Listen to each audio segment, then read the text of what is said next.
दोनों की स्थापना करके हम प्रदेश को, हमारे देश को सक्षम कर सकते हैं और उसके लिए हमारा काम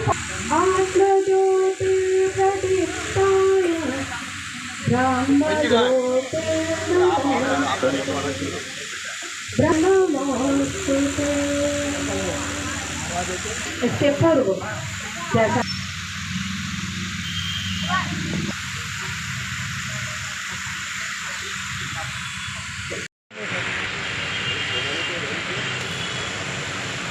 स्वागत है।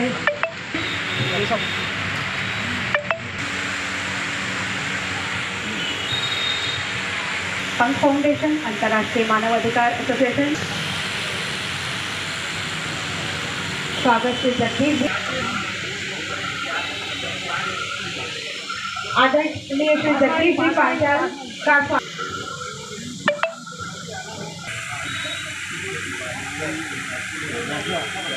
डॉक्टर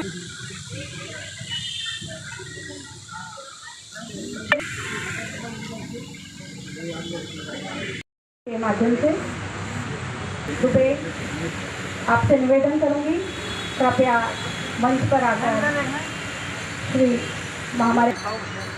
हमारे अतिथि एक मिनट सर देखिए डॉक्टर रखेगा सर, हाथ डाल के देखिए। बहुत स्नेह मिला है।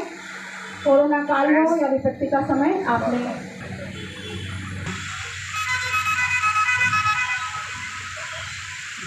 आप प्लास्टिक सर्जन हैं और इस क्षेत्र के हैं, इसलिए हम आप पर गौरव अनुभव कर रहे हैं। श्री MS पवार मौजूद। साहित्य और राजनीति अगर आपस में मिल जाए तो दुनिया की कोई ताकत किसी भी प्रकार का समाज में आक्रमण नहीं कर सकती, कोई नकारात्मक आक्रमण होगा ही नहीं। तो जैसा कि नाम है स्पर्श जिंदगी का, सभी की जिंदगी में किसी न किसी की कोई बात, कोई व्यक्ति, कोई विशेष स्पर्श करता ही है। तो हृदय को वह स्पर्श करने वाली बातें लेखनी से इस पुस्तक के अंदर बांधी है डॉक्टर चित्रा जैन मैडम ने।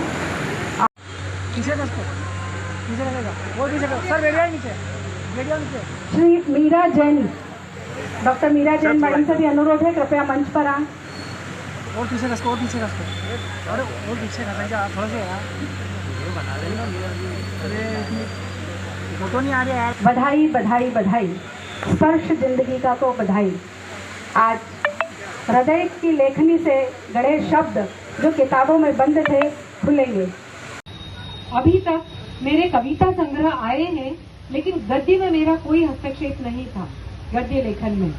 और वो शख्स हैं डॉक्टर लता जी अग्रवाल, जो हम लोग महिला साहित्य समागम इंदौर में हमारी मुलाकात हुई और जब मैंने इनकी लघु कथाओं को देखा, सुना, पढ़ा तो मुझे लगा कि आज के भागम भाग जीवन में सबके पास पढ़ने का समय नहीं है और जहां हम छोटी सी रचना में बड़ी बात कह सकते हैं, वो एक विधा होती है लघु कथा।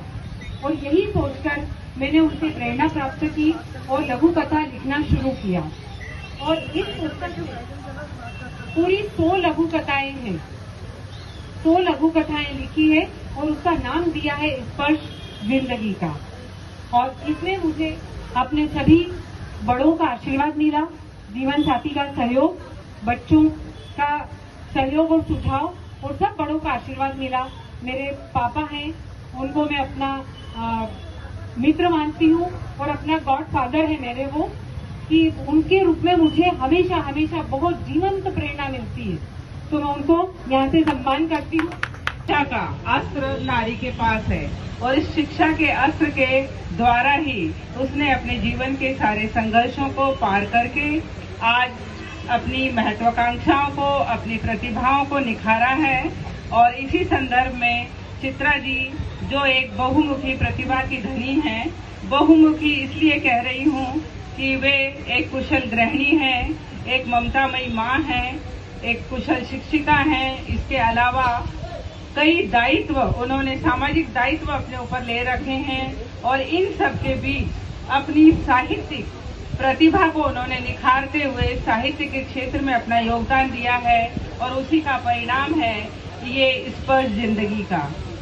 इस पुस्तक में चूंकि हम देखते हैं कि नारी का दृष्टिकोण, नारी का नजरिया, या कहूँ कि नारी अपेक्षाकृत अधिक संवेदनशील होती है, उसका दुनिया को देखने का, समाज को देखने का नजरिया कुछ अलग हटके होता है।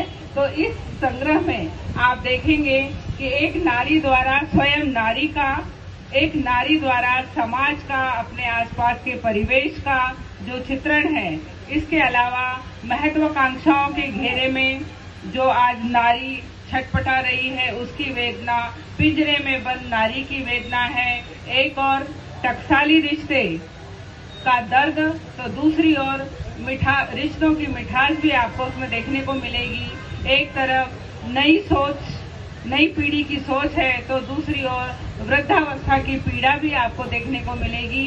इस तरह उन्होंने जीवन के समग्र विषयों को अपने लेखन का केंद्र बनाया है और इन सबके बीच कहीं न कहीं एक साहित्यकार का जो सामाजिक दायित्व होता है, उस दायित्व के निर्वाह में वे खरी उतरी हैं। और जैसा कि इस पुस्तक का शीर्षक है स्पर्श जिंदगी का, तो मैं यहाँ कहना चाहूंगी कि ये सारी लघु कथाएं जिंदगी को स्पर्श करती हुई है। और इस संग्रह के लिए मैं चित्रा जी को हार्दिक बधाई देती हूँ, बहुत शुभकामनाएं देती हूँ कि वे निरंतर सृजनरत रहें और माँ सरस्वती की कृपा उनकी लेखनी पर सदैव बनी रहे। बहुत बहुत शुभकामनाएं। और ये डॉक्टर साहब इस काम को करते रहते हैं। मैं तो डॉक्टर साहब आपको कहना चाहता हूँ कि भगवान के आपके ऊपर बहुत बड़ी मेहरबानी। आपने पूरी एक पहचान उज्जैन के अंदर बनाई है। अभी इनकी जो पत्नी है प्रोफेसर है, वहाँ हमारे कॉलेज स्कूल के अंदर, शायद मोहनपुरा में। अब वो जो स्कूल है उसको पूरा सिरे बनाने का काम भी इन्हीं के जिम्मे है। जब भी कोई बात मुझे समस्या के रूप में बताते हैं, विधायक के नाते मेरा दायित्व है कि उस काम को करना चाहता हूँ। बच्चे हैं, अभी मैं स्काउट गाइड का चीफ कमिश्नर हूँ। गुरुजी, मैंने एक बार कहा कि आप इतने बच्चे के लिए गणवेश बनाना चाहिए, तो इन्होंने कहा कि गणवेश आप चिंता क्यों कहते हो, मैं खुद गणवेश बना के दूंगा। कितने बच्चों को गणवेश दिए? 25 बच्चे को खुद ने गणवेश बनाकर स्काउट गाइड के दिए। उनको बच्चे को इस प्रकार का मार्गदर्शन देने का काम भी किया। यह परिवार हमेशा सेवा के रूप में काम करने वाला है। स्पर्श के अनेक पर्यायवाची शब्द है, इसलिए मैं डॉक्टर चित्रा जैन को इस मंच से बहुत बहुत बधाई देता हूँ। और ये लेखन का काम कोई इतना आसान नहीं है। इसमें आकर आप सबने मुझे बोलने का अवसर दिया, मेरा सम्मान किया, उस सबके लिए आपकी आभारी हूँ।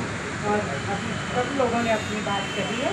जिससे मैं तो इसी क्षेत्र की रहने वाली हूँ, हम सब घर परिवार के लोग हैं, समय समय पर मिलते रहेंगे। और आपकी संक्षिप्त सेवाओं में मेरी किसी भी तरह की कोई सेवा की आवश्यकता हो तो मैं हरदम आपके लिए उपलब्ध हूँ और सब करने के लिए तैयार हूँ। कलेक्शन हमको करना है, और कलेक्शन करने का विवेक जिसके पास है वही अच्छे संग्रहकर्ता कहलाते हैं। तो आप एक अच्छी संग्रहकर्ता के रूप में आप इस पुस्तक में संग्रह आपने लिखा है, तो संग्रह नाम क्यों लिया फिर? अच्छा, अलग अलग शीर्षक। कुल मिला करके एक संत होने के नाते मैं आप सबको बहुत बहुत शुभकामनाएं देता हूँ। भगवान महाकाल आपके ऊपर कृपा करे। दूसरे हम 75 जिनने ऐसी बेटी को जन्म दिया,